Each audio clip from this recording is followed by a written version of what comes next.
히브리서 기자는 우리가 들은 말씀에 유념하여 주의하여 우리가 떠내려가지 않도록 하자 그랬습니다. 히브리서에는 5번의 경고의 말씀이 나옵니다. 그 중에 첫 번째 경고의 말씀입니다. 우리가 유념하여, be careful, 조심해서 우리가 들은 말씀이 그 말씀에 유념하여서 우리가 떠내려가지 않도록 하자. 자세히 들어보십시오. 우리가 들은 말씀에 주의를 기울여서 그 말씀이 떠내려가지 않도록 하자가 아닙니다. 그 말씀에 주의를 기울이고 유념해서 우리의 생각을 거기다 묶어매서 우리가 떠내려가지 않도록 하자는 말씀입니다. 밤새도록 가서 고기를 잡았던, 낮에 가서 땀 흘려서 고기를 잡았던, 풍랑을 헤치고 수고하고 애를 쓰면서 고기를 잡았던 어부가 와서 고기를 배에서 꺼내고, 그리고 너무 지쳐서 집에 가서 쉬어야겠다, 부두에 있는 돌 기둥에다가 닷줄을 갖다가 묶어놓고 그리고 들어갔습니다. 뒷날 아침에 또 고기를 잡으려고 나와보니까 배가 없어져 버렸어요.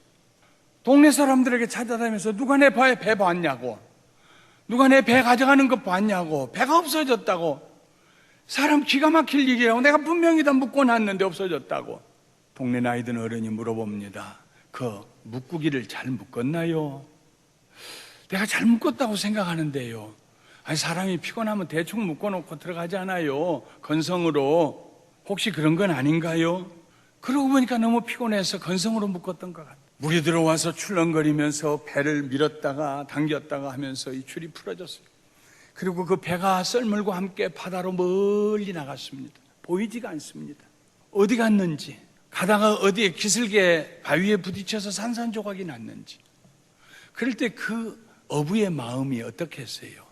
내가 배를 잊어버렸다, 그렇게 생각하겠어요? 아닙니다. 자기 인생을 잃어버린 것입니다. 내가 상실된 것입니다. 내 재산, 내 모든 소망, 내 꿈이 다 없어진 것입니다. 히브리서 기자가 얘기한 뜻이 그것입니다. 우리가 들은 말씀에 주의를 기울이지 않아서 우리가 떠내려가지 않도록 하자. 이같이 큰 구원을 등한히 여기지 말자. 니글렉트 하지 말자. 성도들에게 있어서 구원보다 더 중요한 것이 없습니다. 이같이 큰 구원이라고 말하는 것은 such a great salvation이라고 말하는 것은 2가지 이유 때문입니다. 하나는 우리에게 그 큰 구원을 주신 하나님의 아들 때문입니다. 천사를 보내서 우리를 구원하신 것이 아닙니다. 사람을 보내서 구원하신 거 아닙니다. 하나님이 그 아들을 보내서 우리를 구원하셨어요. 히브리서 1장에서 그 아들은 천사보다 훨씬 뛰어난 분이라고 했습니다. 이 구원은 하나님께서 세상에 예수님을 보내실 때에 천사를 통하여서 하신 말씀입니다. 마태복음 1장 21절에 아들을 낳으리니 이름을 예수라 하라. 이는 그가 자기 백성을 그들의 죄에서 구원할 자임이라. 아들을 낳으리니 이름을 예수라 하라. 호세야, 여호수아 같은 이름입니다. 구원자라는 말입니다. 이는 그가 자기 백성을 그들의 죄에서 구원할 자이심이라. 누가복음 2장 11절에 보면은 목자들에게 천사가 나타나서 말합니다. 오늘 다윗의 동네에 너희를 위하여 구주가 나셨으니 곧 그리스도 주시니라. 너희를 구원할 주가 나셨으니 곧 그리스도이시니라. 예수님께서도 직접 우리에게 말씀하셨습니다. 뽕나무 위에 올라가 있는 삭개오를 보시고 내려오너라. 내가 오늘 네 집에 유하여야겠다. 사람들이 흉을 봤습니다. 수군거렸습니다. 저 사람이 누구인 줄 알고 저렇게 얘기하시는가? 세리장이다. 우리의 세금을 걷어다가 로마 사람들에게 주는, 우리 동족의 피를 빨아먹는 창녀보다 못한 저 세리, 저 삭개오를 불러내고 그 집에 가서 머무시겠다니 이해할 수가 없다. 수군거릴 때 예수님께서 말씀하셨습니다. 오늘 구원이 이 집에 이르렀으니 이 사람도 아브라함의 자손이미로다. 인자가 온 것은 잃어버린 자를 찾아 구원하려 함이니라. 예수님께서 오신 목적은 구원하기 위함입니다. 이 구원에 관하여 처음에 예수님에게 들었던 사람들이 있습니다. 그들이 사도입니다. 그 사도들이 자기들이 예수님에게 들었던 구원의 소식을 다른 사람에게 전해 주었습니다. 예를 들면 사도행전 2장 23절, 32절, 36절에 보면 베드로가 성령이 충만하고 난 다음에 술에 취했다고 흉을 보는 사람들을 향하여서 우리는 술에 취한 것이 아니다 하고 설교를 할 때 이렇게 말합니다. 그는 예수님입니다. 그가 하나님께서 정하신 뜻과 미리 아신 대로 내준 바 되었거늘 너희가 법 없는 자들의 손을 빌려 못 박아 죽였으나 이 예수를 하나님이 살리신지라. 우리가 다 이 일의 증인이로다. 그런즉 이스라엘 온 집은 확실히 알지니 너희가 십자가에 못 박은 이 예수를 하나님이 주와 그리스도가 되게 하셨느니라. 예수님의 제자들 사도들이 예수님에게서 들은 말씀과 본 사건을 가지고 복음을 전할 때에 예수님은 하나님이 우리를 구원하기 위해서 보내신 우리 구주이시다, 우리를 구원하실 우리의 주님이시다 하고 복음을 전파했습니다. 성령님께서 그들의 전한 복음이 사람들에게 전달되고 믿어지게 하시고, 사도들을 통하여서 예수님을 아직 보지 못했고 예수님의 말씀을 직접 들어보지 못했던 사람들이지만은 사도들을 통하여서 복음을 듣고 예수님을 믿게 되었습니다. 그리고 그들이 나가서 예수님이 계시고 예수님에게 말씀 드렸던 사도들이 있고, 이 사도들에게 말씀을 드렸던 다른 속사도들이 있고, 또 다른 교회 집사들이 있고, 이 사람들이 가서 복음을 전할 때에 하나님께서 그들이 전한 복음이 맞는 말이다, 틀림없다 하고 증명해 보여주셨다는 말씀입니다. 오늘 히브리서 기자가 하고 있는 얘기입니다. 기사와 이적과 표적으로. 예를 들면 사도행전 8장 4절부터 5절, 7절부터 8절에 빌립이 예루살렘에서 나와서 사마리아에 가서 복음을 전한 이야기를 기록하고 있습니다. 그 흩어진 사람들이 두루다니며 복음의 말씀을 전할세 빌립이, 7집사 중에 하나인 빌립이 사마리아 성에 내려가 그리스도를 백성에게 전파하니 많은 사람에게 붙었던 더러운 귀신들이 크게 소리를 지르며 나가고, 또 많은 중풍병자와 못 걷는 사람이 나으니 그 성에 큰 기쁨이 있더라 했습니다. 집사님들이 나가서 복음을 전합니다. 그 집사님들에게 말씀을 들었던 또 다른 집사님들이, 그 다음 세대 사람들이 나가서 복음을 전합니다. 그때마다 하나님께서 기적이 나타나게 하셔서 그 말씀이 진실한 말씀인 것을 증명해 보여주셨다는 것입니다. 그러므로 기독교의 모든 진리, 우리가 알고 믿고 깨닫고 붙들고 전하는 진리는 궁극적으로 사도들에게 올라갑니다. 사도들에게 예수님에게서 배우고 본 것을 전한 그 사도성으로 올라갑니다. 그것 때문에 우리가 사도들이 했던 신앙을 고백하는 것입니다. 왜 이와 같이 큰 구원이라고 했을까요? 그 구원을 하나님께서 그의 아들 예수 그리스도를 통하여 우리에게 주셨기 때문입니다. 천사를 통하여 주신 것이 아닙니다. 위대한 성현 군자를 통해서 우리에게 주신 것이 아닙니다. 그 아들 예수님을 통해서 주셨기 때문입니다. 또 다른 이유가 있습니다. 그 구원이 이같이 큰 까닭이 또 하나 있는데, 그것은 하나님께서 우리에게 그 구원을 주신 방식 때문입니다. 하나님께서 단순히 내가 너희를 구원했다 하고 말씀하심으로 우리를 구원하신 것이 아닙니다. 그의 아들을 통해서 우리를 구원하셨는데 목적을 가지고 그 아들을 세상에 보내셨습니다. 하나님께서 천사보다 뛰어나신 그 아들을 잠시 동안 천사보다 못하게 하셨습니다. 그것이 바로 성육신입니다. 사람이 되어 세상에 오신 것입니다. 예수님이, 성자 하나님이 천지와 만물을 지으시고 천사들도 지으신 창조주 하나님이 자기가 지으신 천사 피조물보다 조금 못하게 되셔가지고 더 낮은 스테이러스로 잠시 동안 이 세상에 오셨어요. 그것이 바로 사람이 되신 것입니다. 사람이 되어 세상에 오신 예수님은, 그가 부르시고 택하신 그의 백성에게 오신 예수님은 그의 백성들에게 천대를 당하시고 멸시를 받으시고 거절을 당하시고 마침내는 십자가 위에서 실오라기 하나 걸치지 아니하시고 벌거벗은 몸으로 못 박혀서 돌아가십니다. 수치스럽게 죽으십니다. 예수님은 모든 사람을 구원하시기 위해서 죽음을 맛보셨습니다. 죽으셨습니다. 구원하시기 위해서 죽으셨습니다. 우리를 살리시기 위해서 그가 죽으셨습니다. 예수님은 그 죽음의 고난으로 인하여서 영광과 존귀의 관을 쓰셨습니다. 이건 수동태입니다. 예수님께서 능동적으로 순종하고 죽으셨는데 그 머리에다가 영광과 존귀의 관을 세워주셨는데 하나님 아버지께서, 성부 하나님이 씌워주셨습니다. 예수님을 세상에 사람이 되게 오게 하시고 우리를 대신하여 죽게 하신 이 일이, 히브리서 기자는 뭐라고 한마디로 표현하냐면 하나님의 은혜라 그랬습니다. 이렇게 역설적인 말씀이 어디 있습니까? 하나님이 그 아들을 우리를 위해 죽게 하셨습니다. 은혜입니다. 하나님의 아들이 사람이 되어서 수치를 당하시고 십자가 위에서 실오라기 하나 걸치지 아니하시고 벌거벗은 몸으로 못 박혀 죽으셨습니다. 은혜입니다. 이런 역설이 어디 있습니까? 히브리서 기자는 그것이 하나님의 선물이었다고 고백합니다. 하나님께서 예수님을 구원의 창시자가 되게 하셨습니다. 창시자란 파이어니어를 말합니다.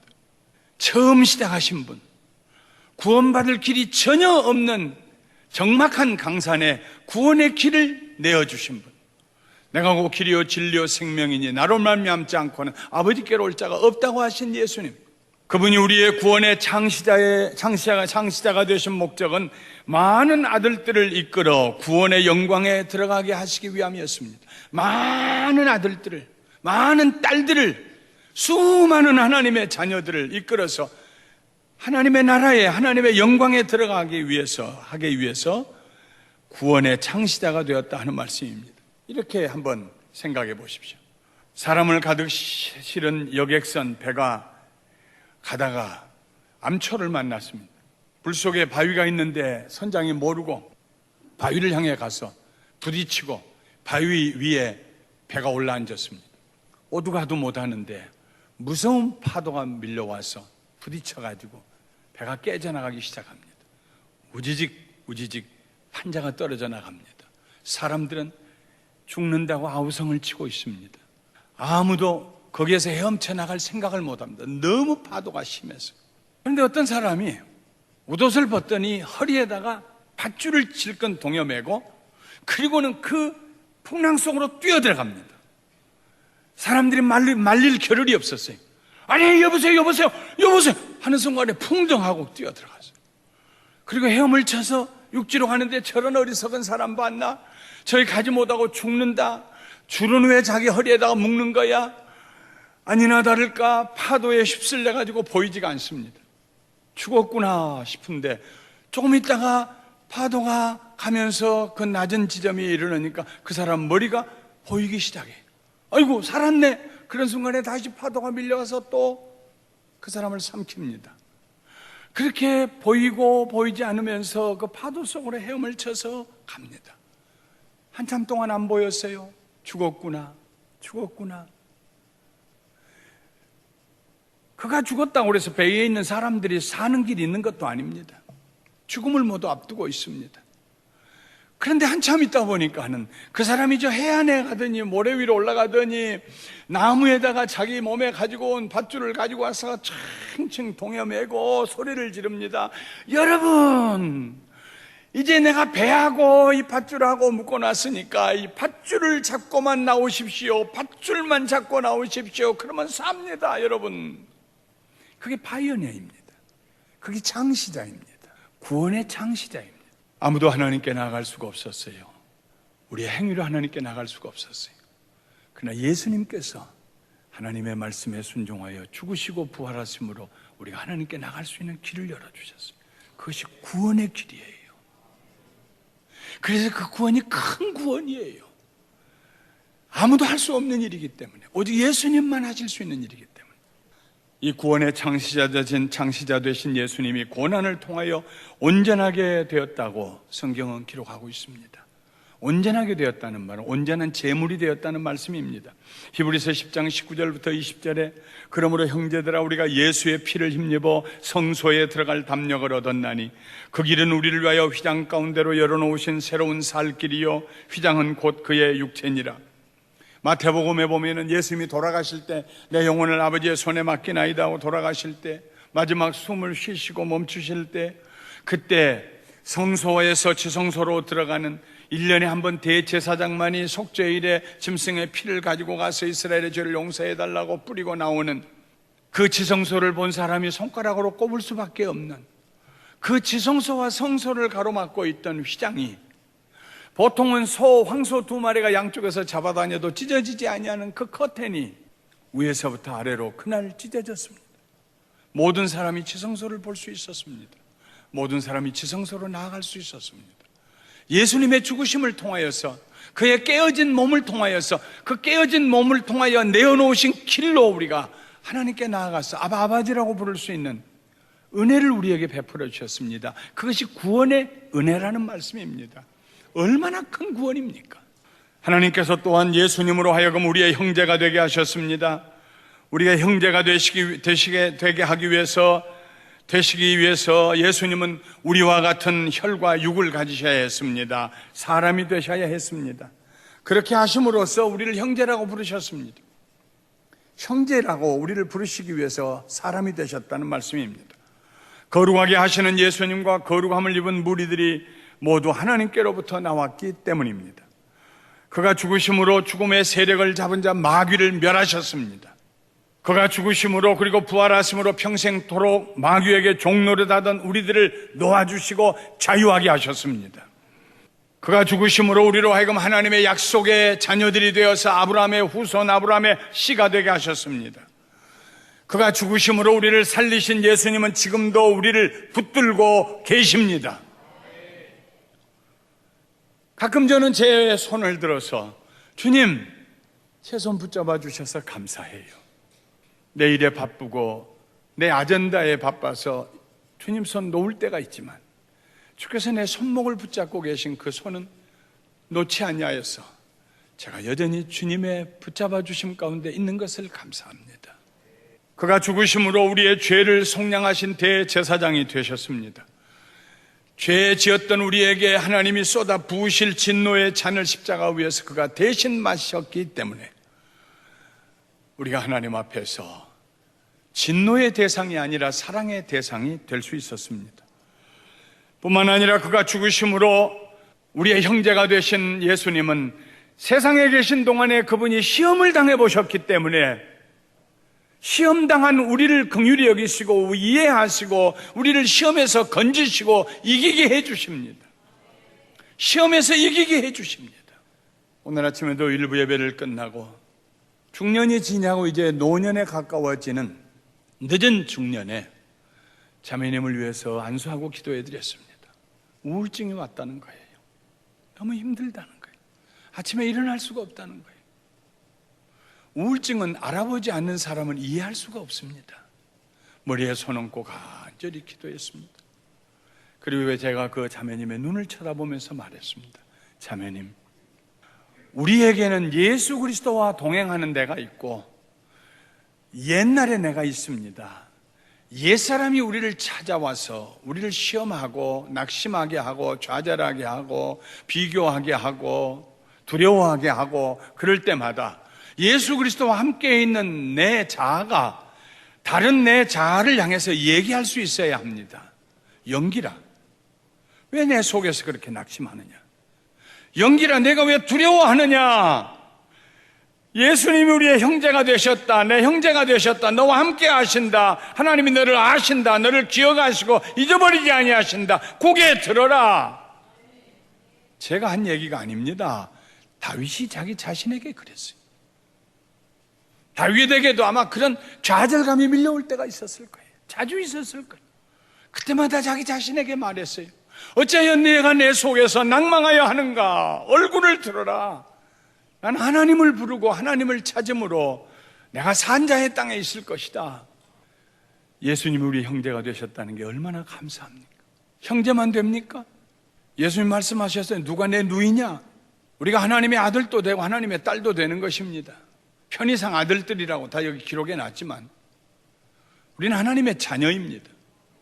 사랑하는 성도 여러분, 예수님이 우리를 위해서 이렇게 죽으셨기 때문에, 이 방식으로 죽으셨기 때문에, 구원의 창시대가 되셨기 때문에, 우리의 형제가 되셨기 때문에 우리가 얻은 이 구원은 세상에서 찾아볼 수 없는 아주 귀하고 귀한, 이같이 큰 such a great salvation, 이런 구원이 된 것을 믿으시고 감사하시고 기뻐하시기를 주님의 이름으로 축원합니다. 제가 히브리서 2장 1절부터 4절까지 읽었습니다마는 사실은 오늘 저는 히브리서 2장 전체를 설교하고 있습니다. 17절에 아주 귀한 말씀이 있습니다. 그러므로 그가 범사의 형제들과 같이 되심이 마땅하도다. 이는 하나님의 일에 자비하고 신실한 대제사장이 되어 백성의 죄를 속량하려 하심이라. 이 문장에 보면 동사가 두 개가 나옵니다.